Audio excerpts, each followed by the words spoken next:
નમસ્કાર, હું છું આનંદ શુક્લ. રિયલ વોઇસ ઓફ ઇન્ડિયામાં આપનું સ્વાગત છે.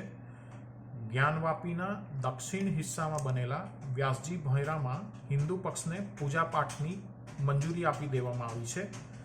ડિસ્ટ્રિક્ટ જજ ડૉક્ટર અજય કૃષ્ણ વિશ્વેશની કોર્ટે ડીએમને 7 દિવસની અંદર વ્યાસજી ભોંયરામાં પૂજાપાઠ કરવાનો પ્રબંધ કરવાનો આદેશ આપ્યો છે. તેની સાથે કોર્ટે એમ પણ કહ્યું છે વાદી અને કાશી વિશ્વનાથ ટ્રસ્ટ બોર્ડ તરફથી નિમાયેલા પૂજારી અહીંયા પૂજા કરશે.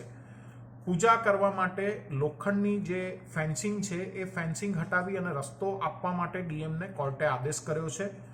ગત સપ્તાહે કોર્ટના આદેશ પર વ્યાસજી ભોંયરાની ચાવી ડીએમએ પોતાના નિયંત્રણમાં લીધી હતી. હિન્દુ પક્ષના વકીલ આજે જે ફેંસલો આવ્યો છે એ ફેંસલાને રામ મંદિર વિવાદની અંદર તત્કાલીન બાબરી ઢાંચાના તાળા ખોલાવા જેવો માની રહ્યા છે.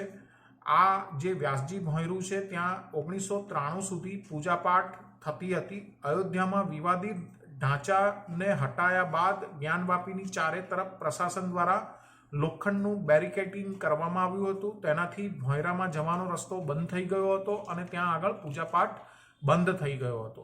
કાશી વિશ્વનાથ મંદિરમાં જે નંદી બનેલા છે એ નંદીની ઠીક સામે જ્ઞાનવાપીનું આ ભોંયરું આવેલું છે, જ્યાં 1993 પહેલા સુધી સોમનાથ વ્યાસનો પરિવાર એ નિયમિત પૂજાપાઠ કરતો હતો.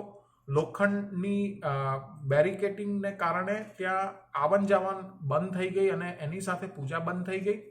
ગત વર્ષ જ્યારે જ્ઞાનવાપી ખાતેના શૃંગાર ગૌરીમાં પૂજાની મંજૂરી સહિતના ઘણા મામલા દાખલ થયા હતા, ત્યારે આ ભોંયરાની અંદર ફરીથી પૂજાપાઠને શરૂ કરવા માટે વ્યાસજીના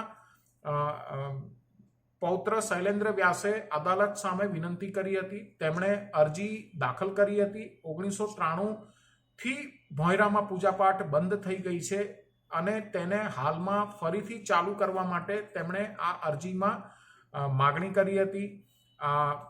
આ જે ભોંયરું છે એ ભોંયરાને ડીએમની નિરીક્ષણમાં ફરીથી અહીંયા પૂજા શરૂ કરવાની મંજૂરી આપવાની માગણી એ આજે ડિસ્ટ્રિક્ટ કોર્ટના જજે ગ્રાહ્ય રાખી છે. કોર્ટે 17 જાન્યુઆરીએ ડીએમને ભોંયરાનો કબજો લેવા માટે તાકીદ કરી હતી, આદેશ આપ્યો હતો. તેના પછી 24 જાન્યુઆરીએ આ ભોંયરાને ડીએમએ પોતાની સુપરદગીમાં લઈ લીધું હતું, પોતાના નિયંત્રણમાં લઈ લીધું હતું. મંગળવારે પણ આના ઉપર સુનાવણી થઈ હતી અને નિયમિત પૂજાપાઠની માંગનો વિરોધ કરતા મુસ્લિમ પક્ષ તરફથી અંજુમન ઇન્તેજામિયાના વકીલે વાંધો વ્યક્ત કર્યો હતો. દલીલ કરી હતી કે કોર્ટે માત્ર રિસીવર નિયુક્ત કરવાનો ઉલ્લેખ કર્યો છે, તેમાં પૂજાપાઠના અધિકારનો કોઈ ઉલ્લેખ નથી. માટે વાદને ઉકેલવા માટે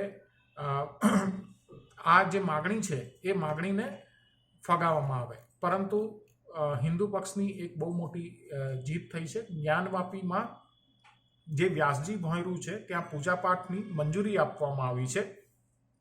અહીંયા 1993 સુધી નિયમિત પૂજાપાઠ થતા હતા.